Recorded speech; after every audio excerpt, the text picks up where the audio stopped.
Doreen Mack. I'm with Carson Memories, and today we are interviewing Gertrude Gottschalk, right? Gertrude is 99 years old, and she has a whole lot of history to tell about our area.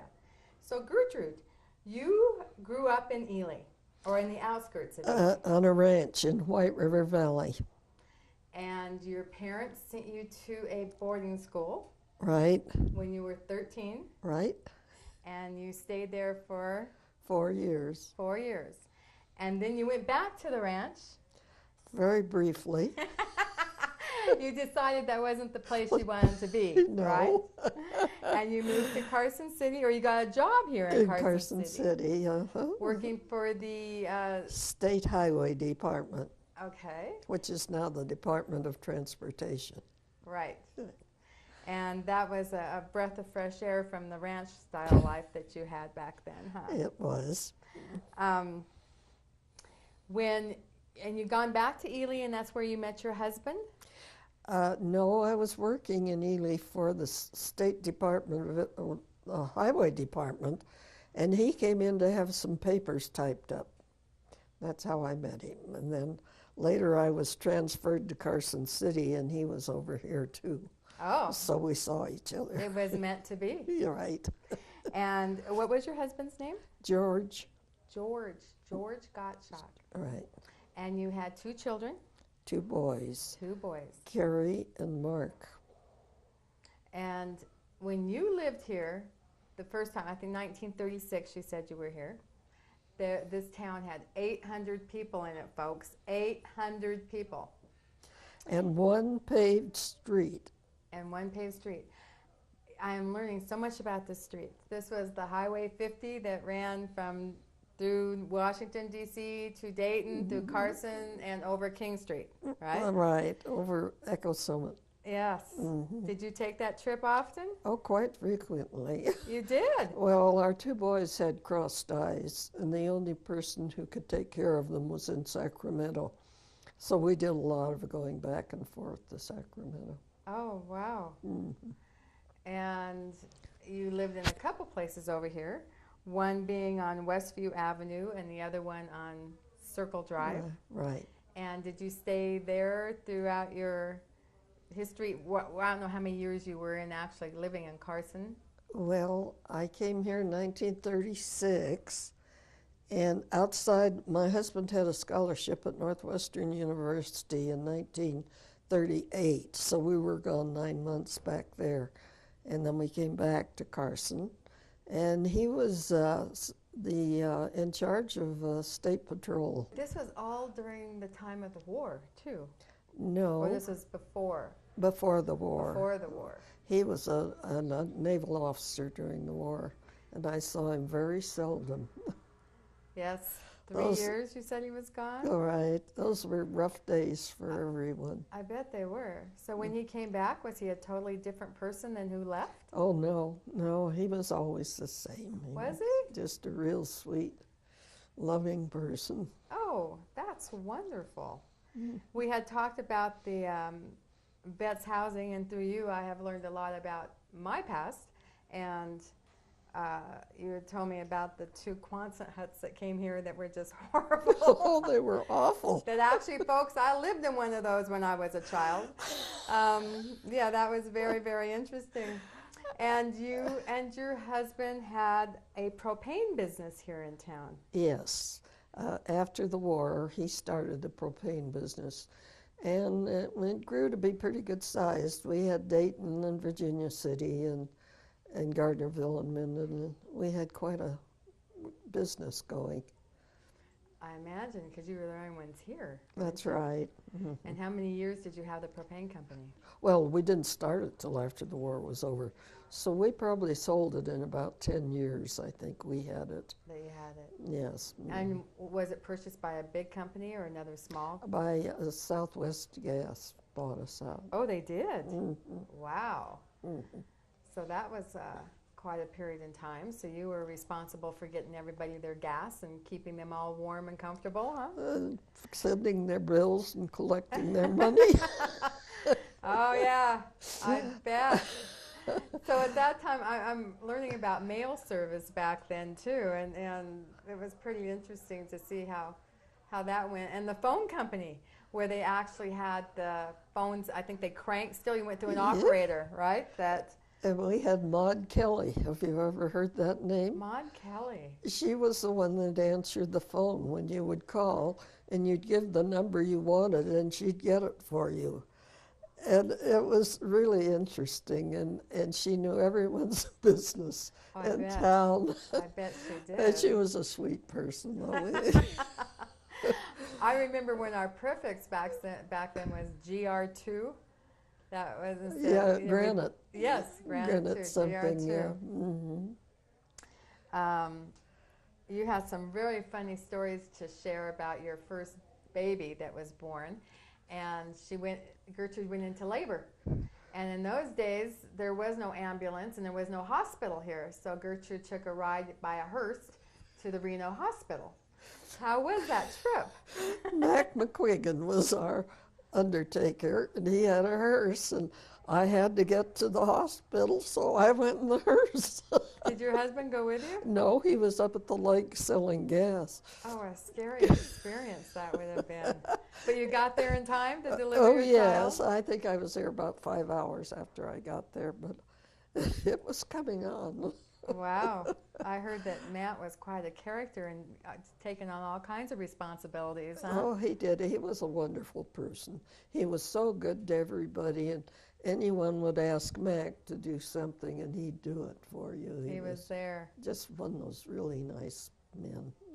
In those days, you just took what you had, you know. You did. And, and everybody came together and worked together to make things happen. And I can honestly say that is something that I feel very proud of, that occurred during our time. And we didn't have a hospital here. And I know Kay Winters was a part of that, and Max Fleischman and other people that really worked to build that whole. We used to put on a lot of dinners and charge for them. Yes. And that went toward the fund to help build a hospital. Yeah. Most of us who lived here did it. I know. That was just amazing. Yeah. And everybody gathered their things together and supplied the hospital with what they needed for beds or furniture, or, that's really quite a story. It's a wonderful story, really. It was a little wooden building. And not very big, but it did suffice for a hospital. Well, at least it wasn't a Quonset hut, That was pretty good. Right. You were also very politically involved. Always. So tell us your story about that. Well, when I was at school, some weekends I couldn't go out, and they had this voluminous library there. And I used to go in and read everything that interested me, and politics did. So I read all about the Republicans and all about the Democrats, and so I decided I wanted to be a Democrat. So then I really got into it once I started. So I was very active in the Democratic Party, and then somewhere along the way, the parties got together and decided to each have a man and a woman who would represent them in Washington. National Committee man and National Committee woman. So I was elected at the state convention in 1960, and I was so proud because the state man was former Governor Vale Pittman, and I had known him since I was a little girl, and it was so nice when we would go back together and go to all the meetings in Washington. That was a real honor. It was. It really was. And I met so many nice people. And of course, it was during the Kennedy era, and that made the Democrats, everybody loved him, He was attractive. And one time the governor called me up and asked me if I'd come up to the mansion one night. There was a young senator coming in. He was having a little reception for him, and would I stand next to him and send the people either through the newly renovated house, where the governor lived, and or else send them downtown. So I stood next to John Kennedy for 3 hours, And everybody was talking to him, but every now and then we would. And one time he had a typically New England man standing behind him who would get him a drink of water or something every so often. And so poor man was standing back there and not talking to anybody, so I looked back at him and I says, "Does a senator do this very often?" He says, "Quite frequently." And I said, "I'm sure his heart wants to be president, but I wonder if his feet do." And that Kennedy heard me. He turned around. He says, "No, Gertrude, they don't." Aww. And I don't think he ever forgot me after that, because he always called me Gertrude. Tell me about the name Gertrude. Well, that I have never figured out why, because they were Irish. Both of my parents had parents who were born in Ireland. And that doesn't have anything to do with the Irish or the saints or anything. And why my mother named me that, I'll never know. But she must have foreseen what was coming, because it goes well with Gottschalk. Oh, it does. It does. My grandmother was named Gertrude. Is that and right? she was also Irish, and I have no idea where it came from either. Isn't that strange? So, yeah, I find that really, really fascinating. Well, you were here during the time where Adele's was known as the music box. Box, right. And you had shared that, you said the Murphys owned it back then? People named Murphys owned it, yes. And during this period of time, a familiar face around town was Kelly O'Keefe. And Kelly was a jockey, or a horse jockey, disc jockey. And you'd see Kelly down at the music box quite often. It was a pretty famous bar. And of course now it is Adele's and a famous restaurant. That's right. But I always had a special place, I think, in Carson City. That was just a... Well, Kelly was very, very small. Yes. And tended to be a little on the alcoholic side. He was. But everybody loved him. Yeah. He was a nice man. He was a character. So what other things do you remember? What kind of memories come to you when you think of Carson City? Well, my first ones were that there was a boarding house on Ann Street run by the Gladdings, Jim and Alice Gladding. And they had 5 bedrooms. So they rented out the bedrooms to everybody who worked for the state. There were 3 girls and 2 boys lived there. And we had our meals. We'd get up and have breakfast, and then I'd go down and walk down the main street and walk down to the highway department, come home for lunch, all lovely lunch, and then go back to work, and then we had dinner at night. And it was just a real warm feeling. Everybody was, so good and so good to everybody else. And was the boarding house on Ann Street at the end of Ann Street? it was 213 Ann Street, so it was sort of in the middle. And I don't know when they tore that down, but I see now it was torn down. Yeah. Well, also, what she has that's very special is that you knew Dotzolali. Yes. I used to see her every morning going to work. At first, she wouldn't look at anybody or say anything. But as I went by, I'd say, "Good morning," wave at her. Finally, she got so she talked to me a little bit, very little, but at least I had little chats with her. She was a very interesting woman. Oh, those baskets she made. She'd be sitting there making the baskets. And there was a jeweler here. I can't remember his name, but he kind of looked out after her. And she sat in front of his office, or where he sold these things, his jewelry. Well, that's a very special memory, though. Yes, it is. How old was she how long did she live? I have no idea, but she was well into her years when I knew her. She wasn't young by any chance. Yeah. And very stoic. But the Indians were stoic in those days, Yes. They didn't want to talk much. Yes. Well, and that's such a myth. Dotzolali is something that we all hear of, but to actually know somebody that actually knew her is a wonderful experience.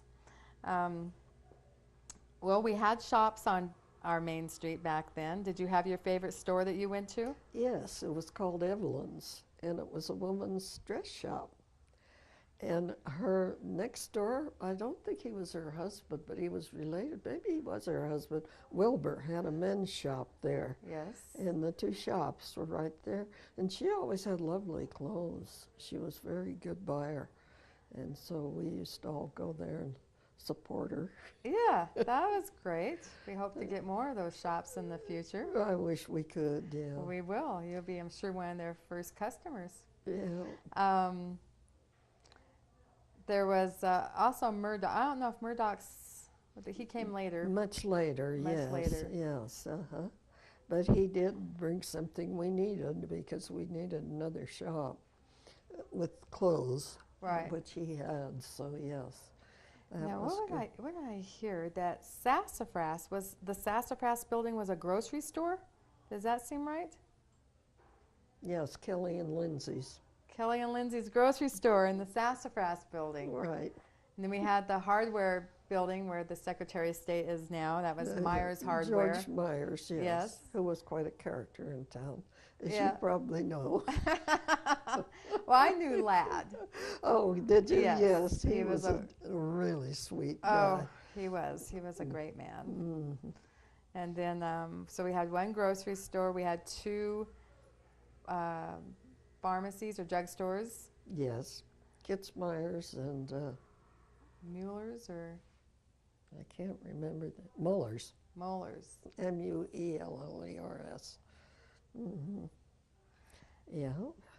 And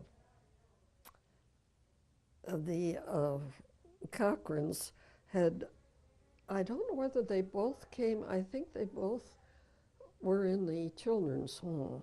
They had lost their parents, and the children's home, at that point we called it the orphans' home, which Right. was sad. But anyway, they both lived there, and Rose and Ike were married, and they had the Kitzmeyer store. Yeah, that was known as the orphanage when I grew up there too. Well, did And you? then they took it down. It was a huge historic building. I wish they had just kept the building and used it for state offices or something in there. Museum or something. Something, yeah, yes. because it was architecturally just a wonderful building. Well, then you would have known Rose Cochran and Ike. Well, no, probably age difference there. Yeah, I don't know. But that they either. were there in that building, yeah. And then when they tore it down, they built the little cottages that are there now. Yeah. So that are vacant for years. Have they? So there's been a lot of history in this town that has been gone. That's right. And wow, we surely appreciate you sharing with us all that you are so that we can capture at least those memories. And that's why this show is so important. So were you, let's see, the first doctor here I know is Dr. King. Or first Dr. surgeon. Tom was the first doctor I knew. Thom. Okay. Mm-hmm. And Dr. King was the first surgeon. Surgeon. Surgeon here. That's right. Okay. Mm-hmm. And there was a Dr. Ross. Yes. And his wife and I got to be real good friends later in life. And she and I, Dr. Ross's wife. So it was tiny, but it was close knit. Mm-hmm. Everybody knew everybody, and they helped everybody. It was just one of those real warm feeling towns, you Mhm. know. Maybe they all are, but of course, this is the one I knew. And well, those are the memories I have of it. When I grew up here, it was 5,000 people. So, it was less than you were here, but I remember it being that way too. Oh, good. And one of my goals, folks, is to bring that feeling back again. So hopefully that will occur, and by making it to where we're creating a community where people come together and shop and go grocery shopping or clothes shopping or whatever they're doing down there. It keeps all generations coming together there. Mhm. I think we have it to some degree, but not like we did in the old days. But you're right, if we could bring it back a little more, it would be nice. Yeah, it Because would. it's still a warm, loving town, I think. George Myers. Oh. George? Tell us something about George Myers. George Myers was the character in town, one of them. He was always doing something different and kind of odd. And I know one story about him. There was well, he worked for the sheriff's department in Dayton. Oh, I wish I could remember his name. I will tonight, probably. but anyway, he and George went out pheasant hunting somewhere, and they went through a gate into this field, and George got out and opened the gate. No, the other fellow got out and opened the gate, and George drove in and left him there. And this fellow was miles from anywhere out in this field, and there was a bull in there. And you know, they see a strange person. This poor guy was just beside himself. He managed to get over the fence before the bull got him, but he was ready to kill George Myers. But George was always doing things like that. He just, you know, he was the town clown, sort of. He lived up to it. I have heard that about this man. Oh. Does he have family still that's here? I don't know. He had one daughter only, and I don't know where she is. I haven't seen her for years, and his wife has died that he had. So I really don't know, but George was one of the town characters, all right. Now, since we didn't have a real road, I guess, that went to Reno in those days, that was the train that went back and forth. Mm-hmm. And so did you take that train to Reno very often? Not very often, but at Christmas they closed. But we had terrible winters back in those days, and sometimes the road to Reno would be closed, and the only way you could get there was on the train. So a couple of times I had to ride it, going over and coming back, because we couldn't, and it was only just a little trail, you know, one way. And so it was... We did have bad winters back then. Oh, terrible. I remember having 2 to 3 feet of snow, you know, I mean, that was, and it's just been, I don't know, it certainly has changed. It has certainly changed over the years. Hasn't it? Yeah. And nobody wants to admit we're in a change. Oh, well, whether we like to or not, it happens. It you know. happens. What about governor? Did you have a favorite governor? Oh, yeah, I knew all the governors pretty well. And when you work down there in those offices, you get to know them. Yeah, and Grant Sawyer especially, I do, because being a Democrat, and I helped get him elected with all the work I did. And he was an exceptionally good governor. And He was a good man, too. he as was I a recall. really good Yeah. man, yeah. Yeah. And then there was Brian. He was very good. And O'Callahan was a good governor. And he did a lot for the state. And who do we have? I don't know the present governor, but I know a lot of people who think he's doing very well. So how did you like going to Washington, D.C.? Did you like it there? Oh, I loved it. Did you? Because I always met so many nice people, you know, and they were always so good to us. Like, we always had a cocktail hour in the East Room when the Kennedys were there. And then after he passed away, Johnson was quite that way too. They always entertained us one way or another. And it was just meeting all those wonderful people and going to the Senate and the Assembly and watching what they did. That itself was real interesting. That is pretty amazing. I Isn't this it? year had the opportunity to meet with Harry Reid Good. and Robert Herbert, and it was a wonderful experience. And yeah, to see all those people and all the statues in the I mean, it's like you walk around and you're just so in awe of all the history that took place in this building, and it's really quite amazing, all the people before us, you know, that Sarah Winnemucca. We took her statue back there, a group of us, and installed it in that building you're talking about. Yeah? With all those statues and everything. And I was so glad we got her in there. Oh, my. Yeah, has a real prominent place in there with a big story. Yes, she And does. I think there were 8 of us went back when we did it. And Wow. we did a lot of things, seeing Washington and everything. Yeah. But I'm so glad we got Sarah installed in that building. Oh, what an experience that was. Mhm. Well, it certainly is a big city, I'll say that. Yes. And there's a lot to see, but I'm still from that small town girl. It's you gotta go to the big cities, and it can be a little bit overwhelming. Right. But yeah. So, did you ever want to run for office yourself? I did once, and I got beaten. I ran. There'd never been a woman in the assembly here. And so there was a chiropractor running, and then there was a man from Douglas County, and you had to run for both Douglas and Ormsby at the same time. Well, of course, I was a Democrat, and Douglas and, Minden and Gardnerville were all Republicans. So I lost. I won in Carson City, but I lost out there. Out there. Yeah. Yeah, that's still a pretty political town. Yes, it is. It is still. Yeah. Let me ask you about the school system.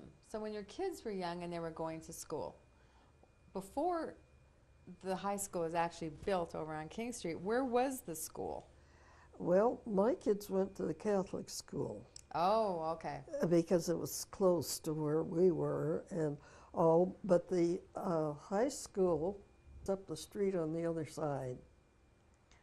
And then, of course, later they moved it out of town, and it's out now, I guess. That's a funny, too, to hear that, because Carson City, you had the downtown core, but it wasn't very far where you're really on the outskirts of town. That's right. One way or the other.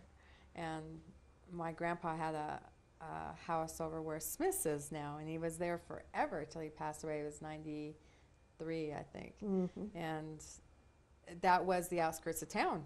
That's right. You just totally, to go to school, we walked because the buses didn't go out that far. And then the high school was way on the other side of town. And Right. yeah, it was a whole different world for sure. And we've certainly grown since those days. Oh, I should say. And there really was an east-west mentality. Yes. Yeah, I agree. And somewhat still there. I don't know about it now. It's not as bad now. Oh, that's good. Yeah, no, it's not nearly as bad. It was definitely. But it was, people of affluent nature, the fluent people were always on the west Our side, side, and then yeah. you had the east side. And That's right. I was explaining this to somebody recently who I certainly didn't mean to offend, but that's the way it was. And he said, well, I live on the east side. And I said, well, it's not like that now, but at one time it was like that. That's right. But yeah, yes. What was your grandfather's name? Lemon Cipriani, or Pete Cipriani. Cipriani, yes, the name rings a bell. Mm-hmm. And then Yeah. then Saperas, you knew Saperas, Oh, I and Pete knew the Saperas were the Saperas. Justice of Peace. And They the were other. just around the corner from us when I lived at Gladding's. And they were right around the corner, so I knew all those Sapera kids. Yeah, I used to walk to Whereas- work with them. yeah, truly.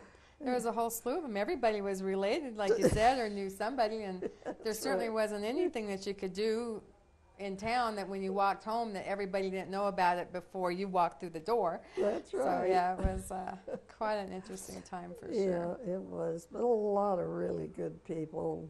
Mm-hmm. And very congenial. Everybody appreciated everybody else, and it was just a good place to live.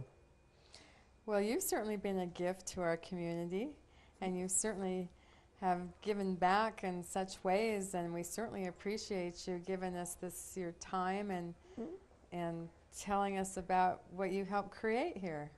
Well, I enjoyed doing it. I really Well, did. thank you. Thank you for having me. You bet. That's the end of our show. Join us next time.